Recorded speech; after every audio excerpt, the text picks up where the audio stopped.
안녕하세요. 이승규 변호사입니다. 한 열흘 만에 강의하는 것 같네요. 자, 이번에 강의할 내용은 제 책은 아니고요. 최근에 나온 판결이 재미있어서 한번 강의를 해보겠습니다.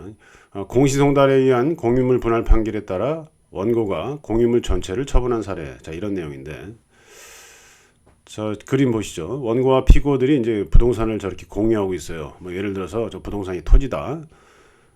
자, 이런 경우인데 원고와 피고들이 공유를 한다. 이러면은 공유물 분할 소송을 할 때 공유자 전원을 상대로 소송을 해야 됩니다. 공유자가 10명이라면 원고가 2명이 된다면 나머지 피고 8명이 되겠죠. 원고가 1명이라면은 9명이 피고가 돼야 된다는 거예요. 그래서 공유물 분할 청구 소송은 공유자 전원을 필요로 하는 고유 필수적 소송 이런 얘기를 써요. 어쨌든 공유자 전원이 소송 당사자로 참여를 해야지 적법한 소송이 됩니다.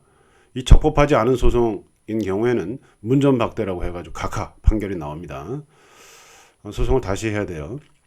자, 그런 상황인데 어쨌든 원고가 피고들을 상대로 여러 명이었어요.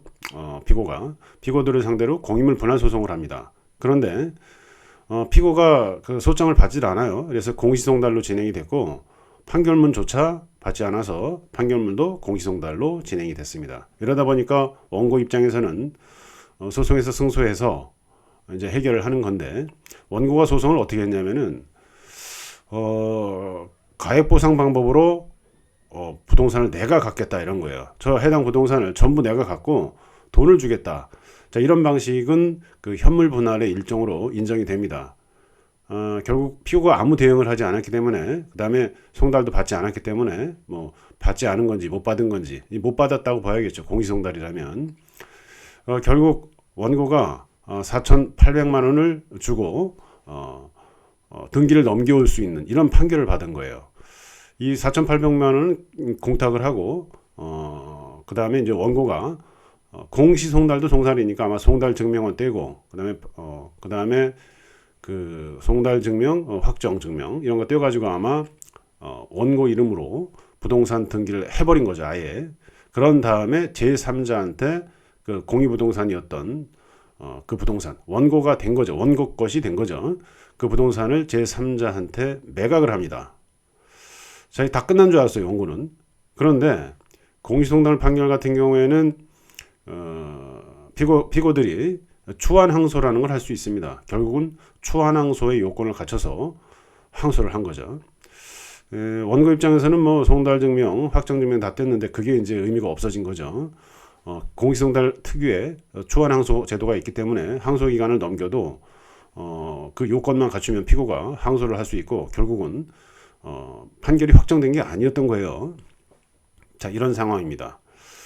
자, 그래서 제가 1번, 2번, 3번, 4번 이렇게 써놨는데 공시송달 판결에 따라서 원고가 자기한테 등기를 치고 제3자한테 매각을 해가지고 2억 원을 받았어요.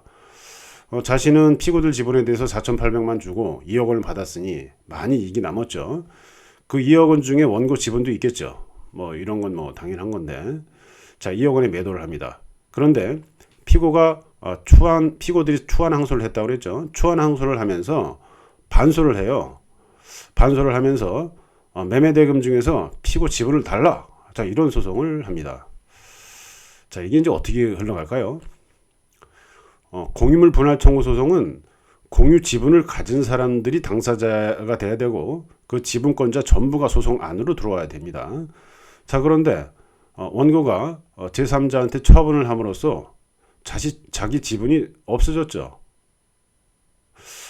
그런데 추한 항소를 통해서 판결이 확정되지 않은 소송 계속 중이죠. 자, 이러다 보니까 원고의 손은 적법하지 않은 게 돼버립니다. 각하사안이 돼버린 거예요. 자, 그런데 피고는 또 추한 항소를 하면서 반소를 했죠. 매매대금을 달라. 자, 원고가 그 공유지분을 처분한 거, 그 중에서 피고들 지분은 무권리자의 처분이 된 거예요. 확정도 안 됐는데 팔아버렸으니까, 제3자에게.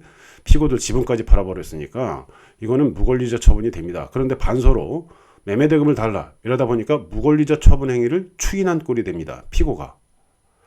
결국은 원피고 전부 어떻게 됩니까? 피고는 추인을 함으로써 제3자의 소유권을 인정해버린 꼴이 되고 그 원고의 지분은 뭐 자기 지분 판 거니까 상관없고, 그래서 제3자가 해당 부동산의 소유권을 그냥 취득을 해요. 그러면 공유물 분할 소송 요건인 그 지분권자들이 소송에 참여해야 된다는 요건이 안 되죠. 그래서 원고의 청구는 각하됩니다. 이런 경우에. 자, 그런데 원고의 본소 청구가 각하되는 거죠. 그럼 피고의 반소는 어떻게 되느냐? 이거는 인용 가능성이 있어진 거예요. 여기서 피고는 어떤 이익을 볼까요? 4,800만 원을, 원고가 공탁한 4,800만 원을 지분별로 나눠 먹어야 되는데 결국은 2억 원 중에서 원고 지분 빼고 피고가 그걸 나눠 먹으니까 훨씬 더 피고한테 이익이 되는 그런 꼴이 됐습니다. 제가 기억하기로는 피고가 아마 2분이었던 것 같고 원고는 1명이었고 그런 사안입니다. 오늘은 좀 독특한 판례 사안, 잘 일어나기 어려운 그런 판례 사안이죠. 공시송달에 의한 공유물 분할 판결에 따라서 원고가 공유물 전체를 처분한 사례에 대해서 알아봤습니다. 감사합니다.